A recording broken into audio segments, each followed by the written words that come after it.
Hi, it's Edward, back with another video. Please take a moment to click the thumbs up button below and consider subscribing to the channel. Please also share this video via social media and with your friends via email. Thank you for your support. Today, I read several financial news articles. I've included links to the articles in the description below. I encourage you to read the articles to support the authors and news sources. As a private American citizen, I'd like to report and share my transformative thoughts through commentary regarding small sections of these articles that are of public interest. Today, I read an article on CNBC.com written by Diana Olick titled, "Home Sales Fell to a 13-Year Low in October as Prices Rose." According to the author, sales of previously owned homes were 4.1% lower in October compared with September, running a seasonally adjusted annualized rate of 3.79 million units, according to the National Association of Realtors. It was the slowest sales pace since August 2010. Analysts were expecting a smaller drop to 3.9 million units. Sales were down 14.6% year over year. Here are my thoughts, ladies and gentlemen. This may not be good news for the U.S. economy since so much depends on housing.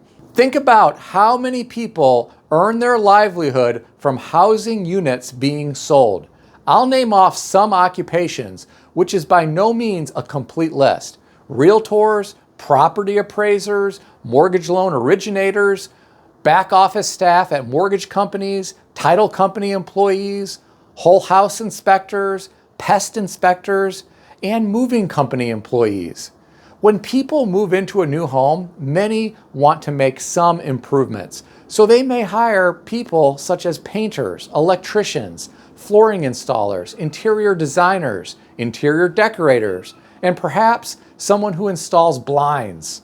Sometimes people who move into a new home want to buy new furniture or new appliances. Well, if fewer homes are being sold, some of the people providing services may not be as busy. If they earn less money, that means they may have less money to spend into the American economy. The companies that manufacture flooring, paint, light fixtures, appliances, etc. may not have as much demand and may have to slow down production, which then may impact the number of employees they need. Some employees may see fewer hours, which may translate to fewer dollars earned, which again means less money spent into the American economy. From my perspective, all of this is a possibility.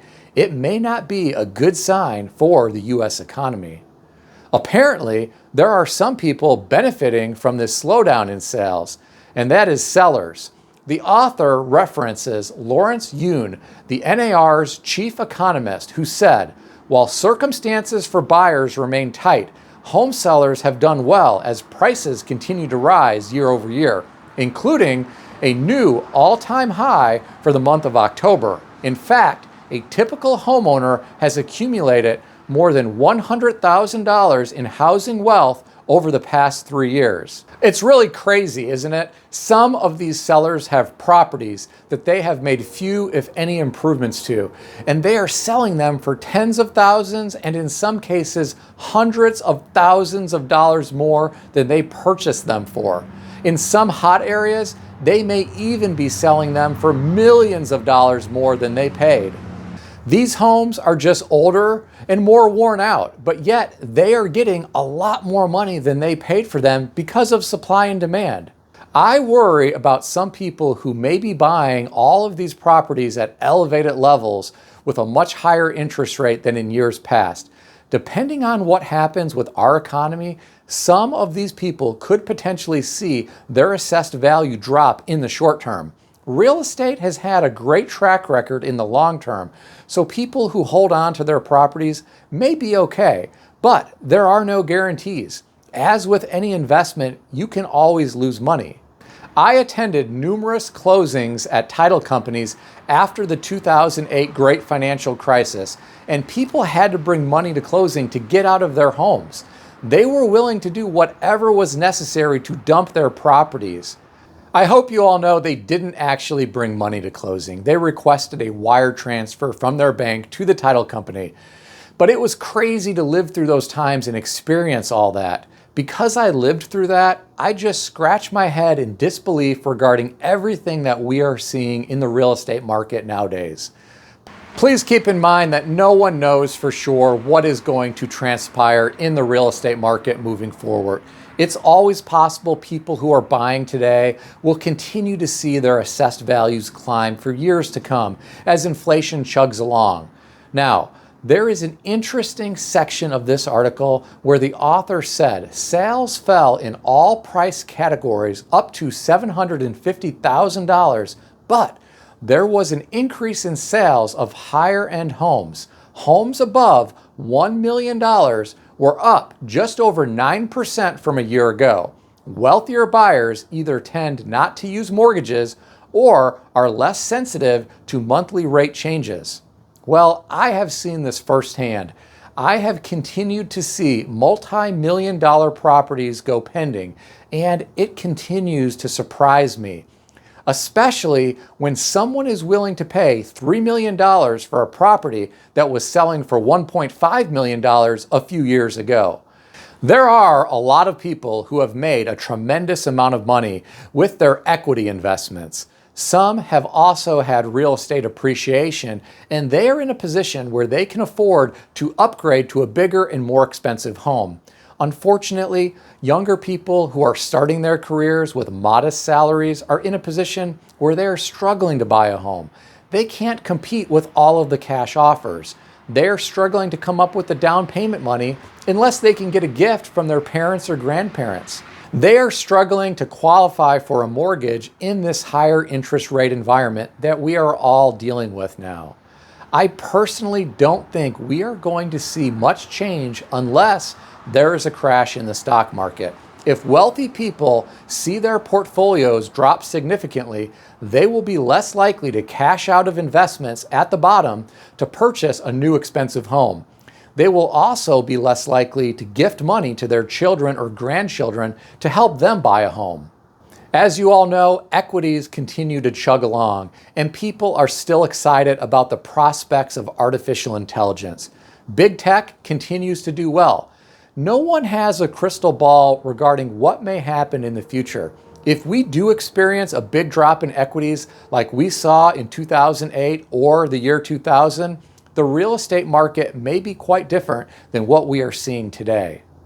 While real estate is slowing in some areas around the country, it continues to defy logic in other locations. I don't think higher interest rates are going to have a meaningful impact on supply and demand unless we see a crash in the stock market. We may never see that though. The Fed will likely intervene and keep it propped up. I don't think they want to lose control, and they don't want another 2008 on their hands. The billionaire elite will likely use their power and influence to make sure that the markets stay propped up.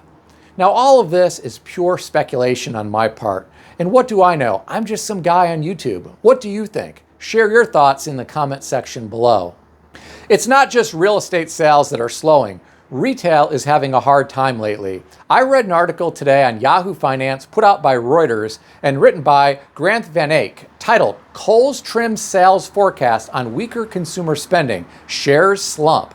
According to the author, Kohl's lowered the top end of its annual sales forecast and said it would be aggressive with promotions in the crucial holiday season as cost-conscious shoppers spend less at its department stores, sending its shares tumbling 11% on Tuesday. Well, I'm not surprised. Some companies are starting to wake up to the fact that many American consumers are stressed financially. Over 40 million Americans had to resume making student loan payments after a 3.5-year pause, which may result in them having less money to spend at retail locations. According to the latest CPI report, shelter and food are continuing to increase in price. Many consumers haven't seen their wages keep pace with inflation, and they are relying on credit cards during a time when interest being charged on those cards is higher than we have seen in a very long time. I personally don't like shopping at Kohl's. I'm not trying to discourage any of you from shopping at Kohl's, but one reason I don't like shopping there is because of all those little digital sale tags. The last time I went to Kohl's, It seemed to me like I was getting a great deal because the items had dropped so much in price. But the price an item started out at was often a lot higher than what you could have gotten it for just about anywhere else. I'd look up some prices and I'd find out that it was pretty easy to get a better deal somewhere else.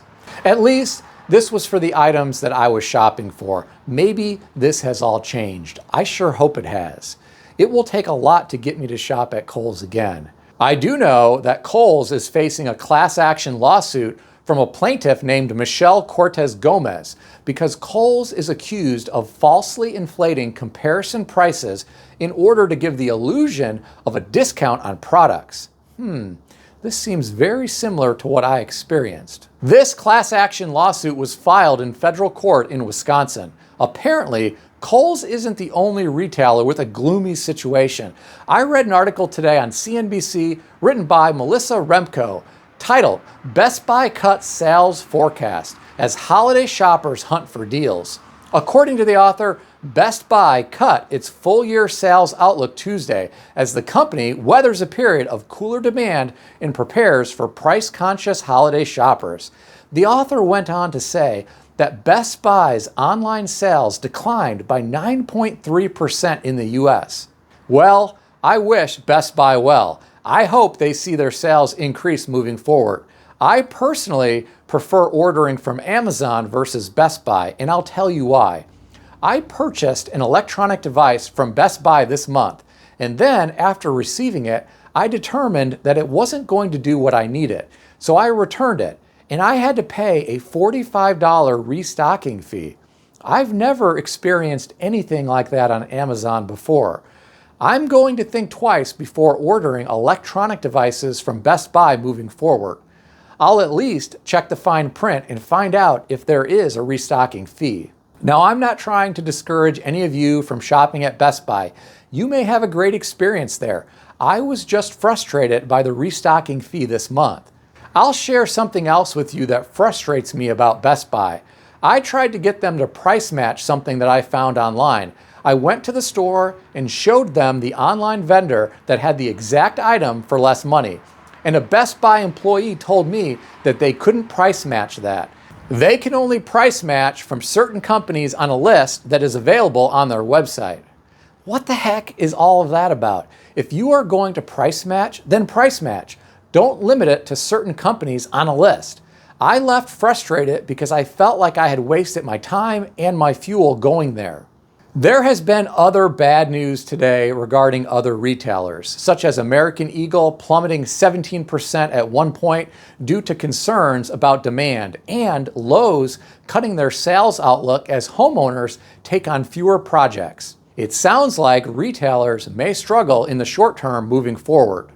In my opinion, this isn't good, since 70% of GDP in America comes from consumer spending. If any of you work in retail, share your insider perspective in the comment section below for the benefit of everyone who watches these videos. Please keep in mind, nothing in this video is financial advice or advice of any kind. If you need advice, seek advice from a qualified professional in good standing who puts your interests first and foremost. If you enjoyed this video, consider subscribing to the channel. Please also consider sharing this video via social media or via email with your friends. I want to extend a special thanks to everyone who has subscribed to this channel. I want to also thank all of my channel members. Check out some of the great books that I suggest you consider reading in the description below. I've included Amazon affiliate links to these books. As an Amazon associate, I earn from qualifying purchases. Stay healthy and wealthy. I'll see everyone in the next video.